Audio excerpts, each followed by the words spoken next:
여러분에게 누군가 좋은 소식과 나쁜 소식이 있는데 어떤 소식을 먼저 듣겠습니까? 한다면 여러분 어떤 소식을 먼저 듣겠어요? 좋은 소식과 나쁜 소식이 있을 때에 뭐 다르죠? 나는 좋은 소식 먼저 말해주세요. 나는 나쁜 소식 먼저 말해주세요. 그렇게 말할 수 있는데 어떤 아내가 자기 친구에게 야, 나한테 좋은 소식이 있고 나쁜 소식이 있다. 뭐야? 좋은 소식이 뭐야? 할 때 우리 남편이 생전꽃을 안 사오는데 어제는 꽃을 사왔더라.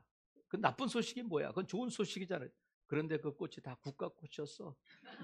나중에 물어보니까 장례식장 갔다가 버리기 아까워서 갖고 왔다는 거야. 이건 좋은 소식인지 나쁜 소식인지 한 직장인이 직장에서 말했어요. 여보게 김 과장 오늘 좋은 소식이기 나쁜 소식이 있어. 좋은 소식 먼저 말해주세요. 그랬더니 우리 회사가 1년 동안 수고했다고 그래. 특별 상여금을 준다는 게 야, 그건 좋은 소식이잖아요. 나쁜 소식은 뭐예요? 취소됐대. 예, 그러니까 좋은 소식과 나쁜 소식이 있는데 하나님은 어떠실까? 우리에게 좋은 소식을 있고 나쁜 소식이 있을 때 하나님은 늘 어떤 소식을 먼저 말씀해 주냐면 좋은 소식을 말씀해 주셔요. 어떤 소식? 좋은 소식을. 그래서 너희 앞에 복과 저주가 있다. 복을 먼저 말씀하셔. 너희 앞에 복과 저주가, 너희 앞에 생명과 사망이 있다. 하나님께서 먼저 복을 말씀해 주셔. 그리고 생명을 먼저 말씀해 주셔요. 오늘 본문에도 보면 좋은 소식과 나쁜 소식이 있는데 좋은 소식을 먼저 말씀해 주셔요. 15절 보세요. 좋은 소식은 뭐냐면 요단이 곡식 거두는 시기, 곡식이 있다는 거야. 나쁜 소식은 뭐냐면 근데 이 요단이 항상 언덕에 넘치고 있다. 좋은 소식은 뭐냐면 그 땅에 곡식이 있다. 나쁜 소식은 뭐예요? 근데 강이 넘치고 있다. 여기서 요단강이 넘치고 범람할 때는 깊이가 3m에서 4m 정도 된다고 그래요. 그리고 폭이 한 30m 정도 된다고 그래요. 그러니까 여러분 엄청난 거잖아요. 폭이 30m에 깊이가 3m에서 4m 정도 되는 강이 흐르고 있다. 그러니까 좋은 소식은 저 가나안 땅에는 곡식이 있어. 나쁜 소식은 뭐냐면 근데 강이 넘치고 있다. 이렇게 말씀하셔요. 자, 이스라엘 백성들의 역사에는 두 개의 문이 있어요. 출구가 있고 입구가 있어요. 출구는 뭐야? 나가는 문이야. 입구는 뭐예요? 그런 정도는 얘기해 주셔야지. 자, 출구는 뭐야? 나가는 문이야. 근데 이스라엘 백성들이 400년 동안 출구를 못 찾아가지고 어떻게 하면 좋을까 하는데 하나님께서 그 출구를 열어주셨어요. 그게 뭐냐면 홍해야. 출애굽할 때 홍해를 여셔서 이스라엘 백성들이 애굽에서 나오게 하셨어요.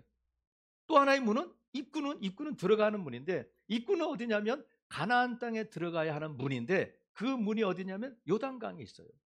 그래서 이 두 문의 공통점, 출구와 입구의 공통점은 뭐냐면 물이라는 거야. 홍해가 요단강이 물인데 또 공통점은 뭐냐면 하나님께서 그 물을 갈라주셔서 육지처럼 건너갔다는 거야. 다른 점은 뭐냐면 홍해는 40년 전 과거의 문이고 지금 요단강은 현재야. 현실이야. 내 앞에 있는 문이에요. 그리고 40년 전에 홍해 출구에서 애굽에서 나올 때는 각종 금은 보화를 가지고 나왔어요. 하나님께서 400년 동안 받지 못했던 임금과 퇴직금을 한꺼번에 주셨으니까 얼마나 많았겠어요. 별의별 걸 다 갖고 나왔는데 이제 40년 동안 광야를 지나면서 이제 가나안 땅에 들어가는 입구에 섰을 때는 아무것도 없는 거예요. 뭐만 남았느냐면 언약궤만 남았다. 언약궤만 남았다. 그러면 출구 애굽에서 나올 때에 홍해를 건너서 광야로 갈 때 가나안 땅으로 올 때에 많은 것들을 갖고 왔지만 광야에서 40년 동안 그것이 다 이제 없어지고 이제는 요단강 앞에 섰을 때에 아무것도 없고 뭐만 남았다고요? 언약궤만 남았다. 하나님의 임재만 그 가운데 있다는 거야. 그런데 지금 홍해는 과거고 요단강은 현실이야. 내 앞에 현실인데 하나님께서 이 이스라엘 백성들을 광야에서 40년 동안 방황하게 하신 다음에 40년 동안 방황할 거다 하셔서 40년이 찼어요. 이제는 광야 생활을 끝나고 젖과 꿀이 흐르는 가나안 땅에 들어가야 돼. 하나님이 약속하신 거예요. 40년이 찼으니까 들어가야 되는데 하필 하나님께서 이스라엘 백성들을 가나안 땅에 들여보내실 때에 이 요단강이 넘칠 때에 왜 하나님이 건너가라고 하셨을까? 그럼 여러분 홍해 앞에 있을 때 이스라엘 백성들이 하나님 원망했어요, 안 했어요? 원망해. 어떻게 하셔? 원망했어. 왜 이 바다 앞으로 우리를 해서 바다에 빠뜨려 죽이려고 작정한 거야? 막 이렇게 원망했어요. 그러면 요단강 앞에서는 어떻게 했을까? 지금 본문에는 없어요. 근데 분명히 아니 하필 왜 요단강이 범람하고 이럴 때 건너가라고 하는 거야 하는 인간이 있었을까 없었을까? 있었을 거다. 여러분 제가 어떻게 그걸 알 수 있느냐면 제가 근거 없이 하는 얘기가 아니에요. 자 보세요. 하나님께서 왜 그러면 이 요단강을 범람할 때 건너가게 하셨을까? 이유를 말씀해 주셨어. 그 첫 번째 이유는 3장 10절에 있어요. 3장 10절에 보면 또 말하되 살아계신 하나님이 너희 가운데 계시사 가나안 족속, 헷 족속, 히위 족속, 브리스 족속, 기르가스, 아모리, 여부스 족속을 너희 앞에서 반드시 쫓아내줄 것을 이것으로 너희가 알게 될 거야 해서 이것을 알려주시기 위해서 요단강이 범람할 때 건너가게 하신 거예요. 또 하나는 4장 24절 4장 24절에 보면 이는 요단강이 범람할 때 건너가게 하신 것은 땅의 모든 백성에게 여호와의 손이 강하신 것을 알게 하시기 위해서. 두 번째, 세 번째는 너희가 너희의 하나님 여호와를 항상 뭐하게 경외하려 하시기 위해서 그러셨다는 거야. 자, 몇 가지 이유가 있어요? 세 가지. 하나님이 살아계시고 너희 가운데 함께 하시고 이 가나안 족속을 몰아낼 것을 분명히 너에게 알게 하시기 위해서. 그리고 이 땅의 모든 백성에게 여호와의 손이 강하신 것을 알게 하고 또 하나는 너희가 너희 하나님 여호와를 항상 뭐하게 경외하시기 위함이다. 이렇게 말씀을 세 가지 이유를 말씀해 주셨는데 여기에 현실적인 더 분명한 현실적인 이유가 있는데 그것이 뭐냐면 그 땅에 곡식이 있다는 거예요. 강이 범람은 왜 그 강이 범람할 때 그 강을 건너야 하면 그 땅에 뭐가 있다고요? 곡식이 있다는 거야. 자, 그러면 자 여러분 이스라엘 백성들은 40년 동안 광야에서 생활했고 그 전에 애굽에서는 400년 동안 종사를 했는데 농경 사회를 하는 민족이 아니에요. 농사를 짓는 민족이 아니야. 그리고 40년 동안 광야에서 씨를 뿌려본 적도 없고 곡식을 걷어본 적도 없어요. 근데 하나님께서 율법을 말씀하시고 계명을 말씀하실 때에 절기에 대해서 말씀하셔요. 레위기에 보면 그중에 뭐가 있냐면 맥추절이라는 절기가 있어요. 그 절기를 지켜야 한다. 그게 말씀하셨는데 이스라엘 백성들은 맥추절이 있다는 건 알았지만 지켜야 한다는 건 알았지만 광야에서 지키는 것이 아니라 가나안 땅에 들어가서 지켜야 할 절기였단 말이죠. 그런데 이스라엘 백성들은 언제 씨를 뿌려야 하고 언제 씨가 자라고 언제 보리가 자라는지를 몰라요. 그런데 지금 이 여호수아서를 기록한 저자가 여호수아인데 여호수아가 지금 15절에 좋은 소식과 나쁜 소식을 같이 기록하고 있는 이유는 뭐냐면 왜 이 요단강을 범람할 때 건너가게 하시는 거야 하는 사람이 있으니까 건너가 보니까 그 땅에 뭐가 있냐면 곡식이 있었다는 거야. 그러니까 여호수아가 요단강을 건너기 전에 그 사실을 안 것이 아니라 이스라엘 백성들은 씨를 뿌려본 적도 없고 보리 추수를 해본 적도 없어요. 근데 가보니까 가나안 족속들이 씨를 뿌려가지고 보리가 자라서 거둘 때가 됐다는 거야. 그러니까 이 이스라엘 백성들이 제가 아까 분명히 이렇게 불평하는 사람이 있었을 겁니다는 근거가 뭐냐면 그러니까 지금 이 곡식이 있다는 것을 여호수아가 기록하고 있다는 거야.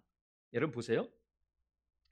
요단강이 어떻게 갈라졌느냐면 자 13절 온 땅에 주 여호와의 궤를 맨 제사장들의 발바닥이 요단물을 밟고 멈추면 요단물이 갈라진다는 거야. 근데 갈라질 때에 갈라졌어요 안 갈라졌어요?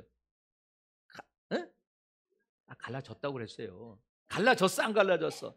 갈라졌다니까. 근데 13절 보세요. 온 땅에 주 여호와의 궤를 맨 제사장들의 발바닥이 요단물을 밟고 멈추면 요단물 곧 위에서부터 흘러내린 물이 끊어지고 한 곳에 쌓여 서리라. 14절 백성이 요단을 건너라고 자기들의 장막을 떠날 때 제사장들은 언약궤를 메고 백성 앞에서 나아가니라. 요단이 곡식 거두는 시기에는 항상 언덕에 넘치는데 궤를 맨 자들이 요단에 이르며 궤를 맨 제사장들의 발이 물에 잠기자 곧 16절 위에서부터 흘러내리는 물이 그쳐서 사르단에 가까운 매우 멀리 있는 어디까지?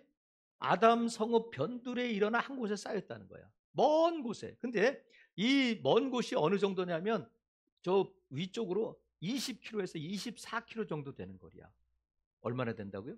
20km에서 24km인데 여러분 세상에서 제가 또 한번 똑똑한 챗 GPT에게 물어봤어. 세상에서 제일 넓은 도로가 어디야? 하고 물어보니까 대답을 했을까 안 했을까? 대답을 해줘. 세상에서 제일 넓은 도로가 어디냐면 아르헨티나의 수도 부에노스 아이레스에 있다는 거야. 그래서 얼마나 커? 그랬더니 왕복 18차선. 왕복 18차선인데 이 길이가 140m래. 놀라실 거 아직 놀라실 거 아니야? 자, 왕복 18차선의 이 길이가 140m가 세상에서 제일 큰 도로야. 근데 지금 하나님께서 요단강을 가르시고 만들어주신 도로가 몇 킬로라고요? 20km야. 제가 또 계산해 봤어. 그럼 몇 차선일까? 몇 차선이겠어? 2574차선이야. 여러분 상상이 가셔요? 2574차선의 도로를 하나님이 내주신 거예요. 그러나 하나님께서는 아니 뭐 이 정도면 내주시면 18차선 정도 내주시면 되지 왜 이렇게 뭐 2574차선을 만들어 주셨을까? 하나님의 넉넉하신 하나님을 보여주시기 위함이 아니라 여러분 왜 그렇게 크게 만드셨을까? 하나님은 이스라엘 백성들이 요단을 건너서 가나안 땅에 들어갈 때에 자 2열 종대 10열 종대, 20열 종대 이렇게 하신 게 아니에요. 한 200만 명도 되는 사람들이 아이들도 있고 노인도 있는데 그 사람들이 이 강을 건널 때에 막 우왕좌왕하는 것이 아니라 빨리 신속하게 뒤돌아보지 말고 머뭇거리지 말고 건너가도록 이렇게 넓은 도로를 만들어 주신 줄로 믿습니다. 그것은 뭐 성경에 있는 건 아니지만 제가 생각해 보니까 그래. 여러분 그게 그럴듯해 안 그럴듯해? 그렇잖아요. 하나님께서 뭐 18차선 도로만 만들어도 세상에 제일 큰 도로인데 이렇게 2574차선 말이 되냐고요. 그래도 이스라엘 백성이 쫙 20km에서 건너간 건 아니겠지만 200만 명이 신속하게 건너가는데 전혀 지장이 없도록 하나님께서 넉넉하게 길을 열어주셨다는 거야. 얘들아 빨리 건너가. 이제 더 이상 광야에 있으면 안 돼. 뒤돌아보지 말고 머뭇거리지 말고 아쉬워하지 말고 빨리 건너가 해서 하나님께서 넓은 도로를 만들어 주셨다는 거야. 근데 들어가 보니까 뭐가 있다고요? 곡식이 있다는 거야. 맥추절이라는 거야. 그때 들어가 보니까 곡식이 있었다. 그래서 여러분 5장 11절 보세요. 5장 11절에 보면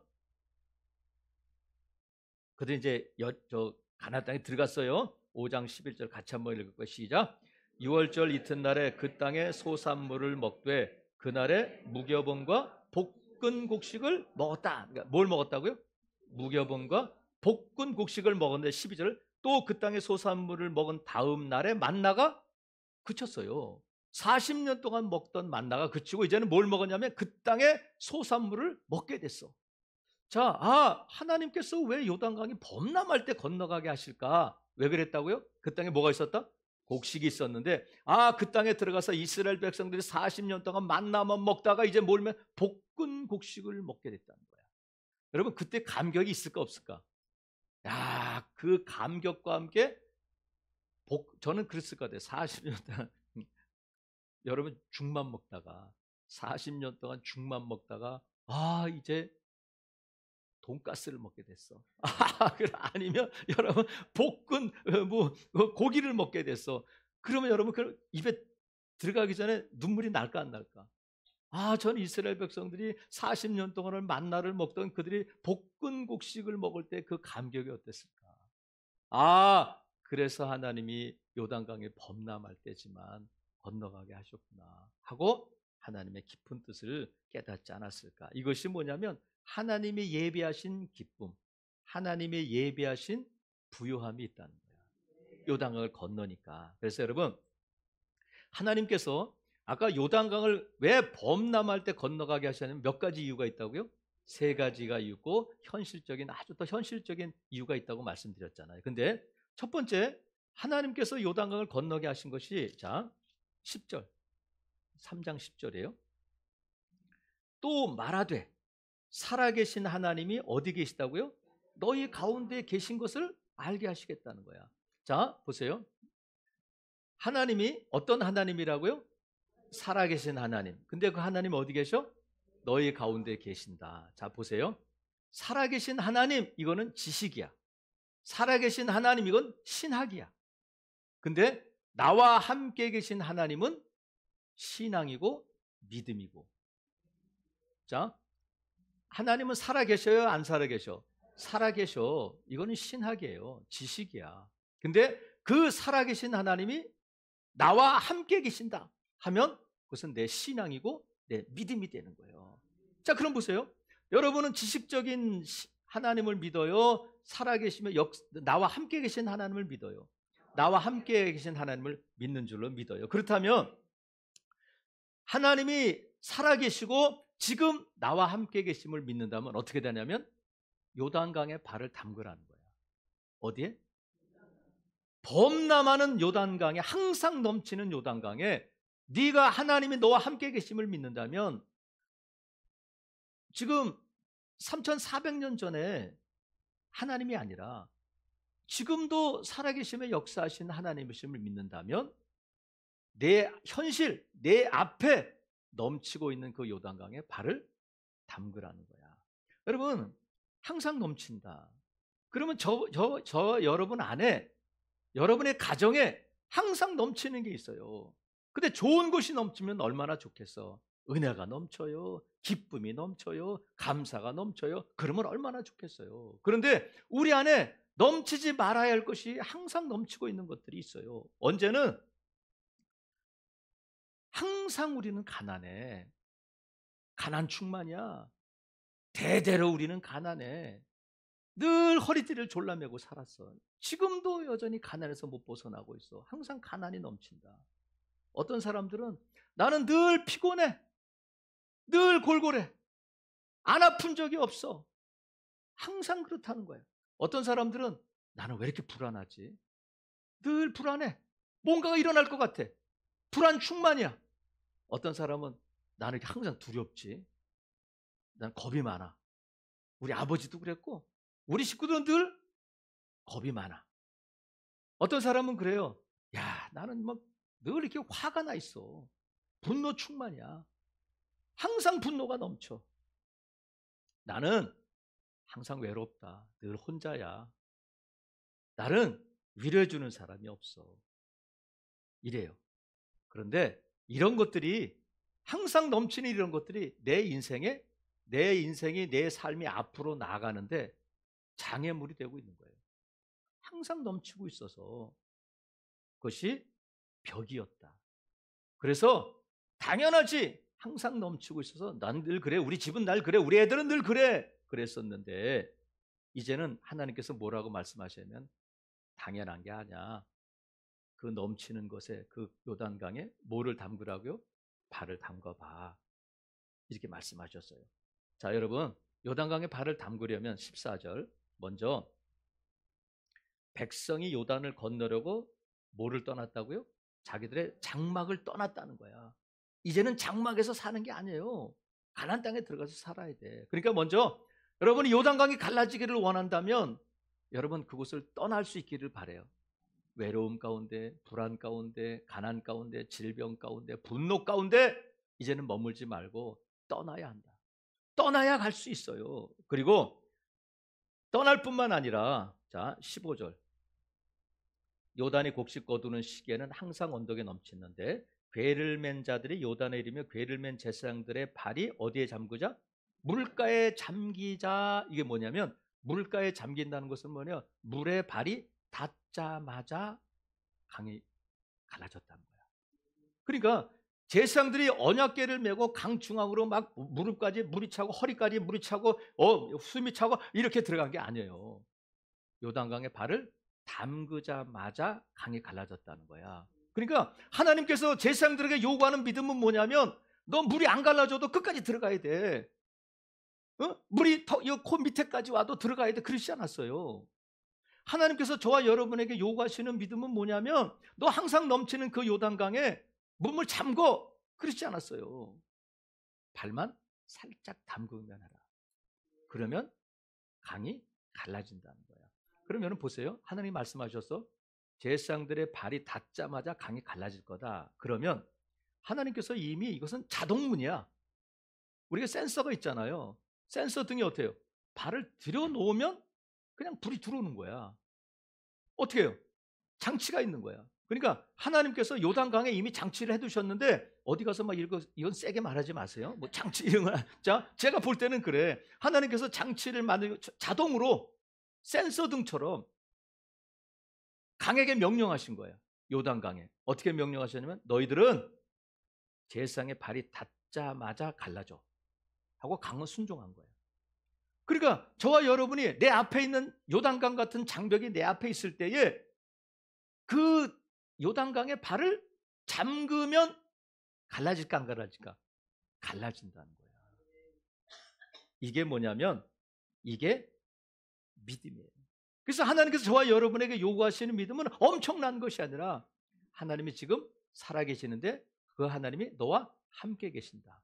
이스라엘 백성들이 요단강을 건너갈 때 그 강을 가르게 하신 하나님이 지금 내 앞에 있는 그 요단강을 갈라주실 것이라는 믿음으로 발을 들여놓아야 된다는 거야. 그래서 이제는 내 앞에 가로놓여 있는 무거운 짐이든 그것이 무엇이든지 간에 장벽, 벽, 장애물 이런 것들을 이제 피하지 말고 그 앞에 직면하고 이제 이 장벽이 무너질 것을 믿고 발을 들여놓아야 된다. 발을 들여놓는 게 뭐예요?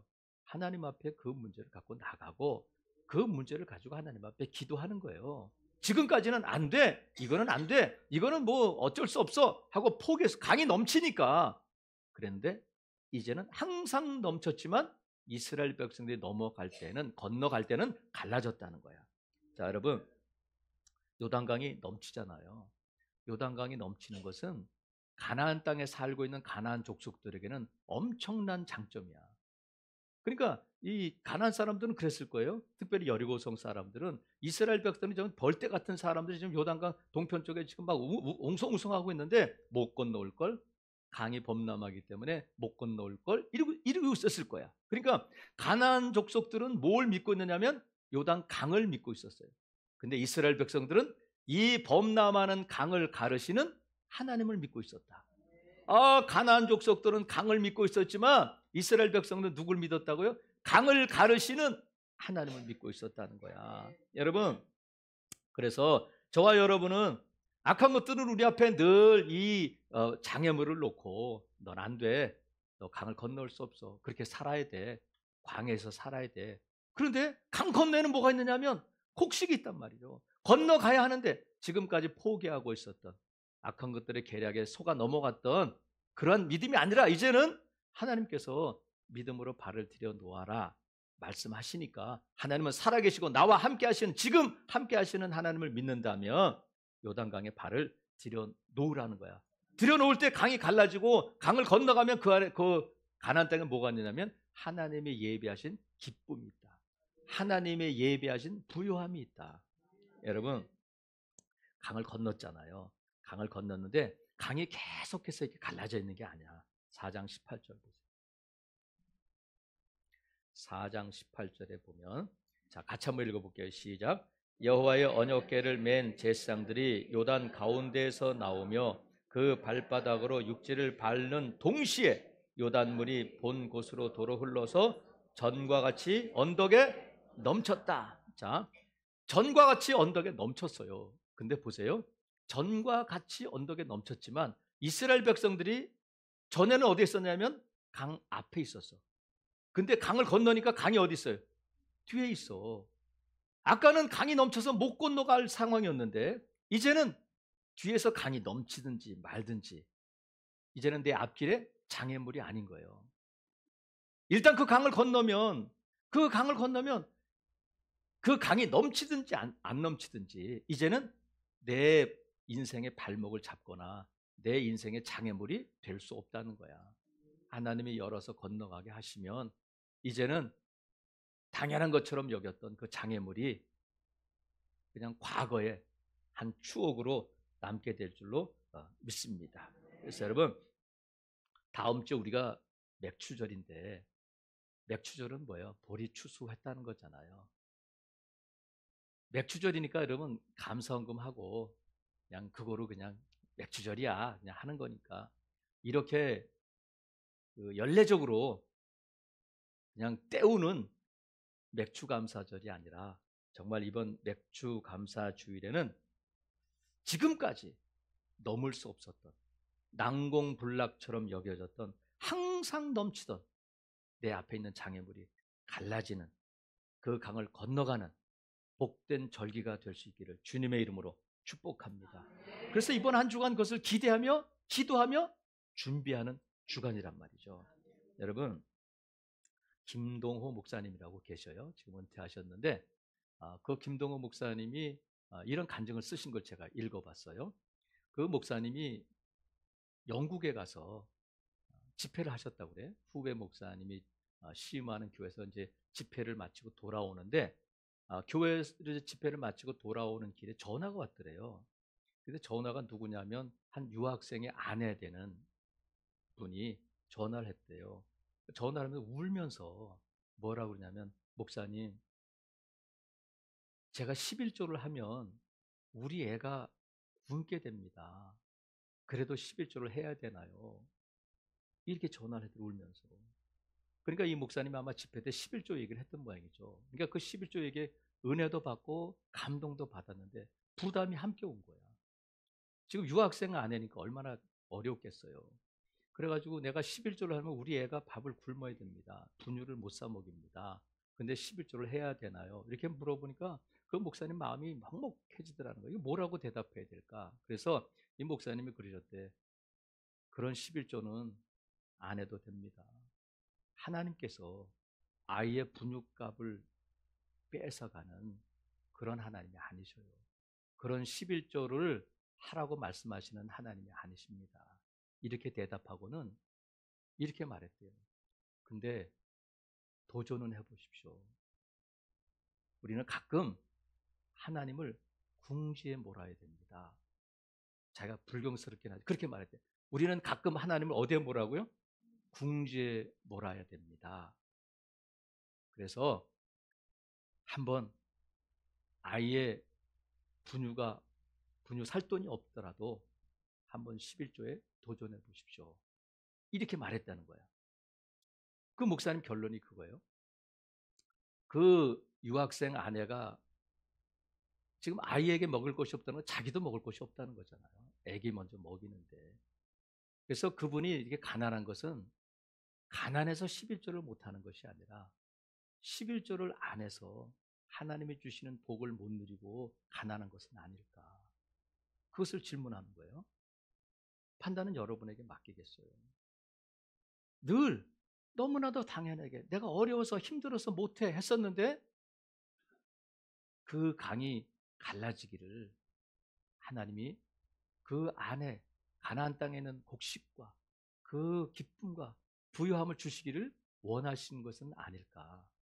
사랑하시는 성도 여러분, 저와 여러분이 오늘 이번 맥주절에 도전할 수 있기를 주님의 이름으로 축복합니다. 이 강이 넘쳐서 못 건너간 것이 아니라 강에 발을 담그지 않아서 못 건너간 것은 아닐까. 여러분, 강이 넘칠 때는 사람의 힘으로는 누구도 어쩔 수 없어. 하지만 하나님은 내가 갈라줄 테니까 너는 그 땅에 들어가서 준비된 곡식을 먹고 그 곡식을 즐겨라 말씀하시고, 그것이 하나님의 마음인 줄로 믿습니다. 아무쪼록 여러분, 하나님께서는 이미 저와 여러분 안에 있는 분노, 외로움, 두려움, 또 그것이 가난, 질병, 무엇이든지 간에 내 앞에 내 인생의 장애물이라고 여겼던 그것에 이미 하나님이 명령하신 줄로 믿어요. 요단강에 발을 담글 때 분노 갈라져, 외로움 갈라져, 섭섭함 갈라져, 질병 갈라져, 가난 갈라져 명령해 놓으신 줄로 믿습니다. 그래서 여러분, 항상 넘치던 요단강을 이번 맥주절에 건너가고, 그러므로 말미암아 하나님의 예비하신 가나안 땅으로 들어가서 하나님이 예비하신 기쁨과 부유함을 누리는 복된 성도들 되시기를 주님의 이름으로 축복합니다.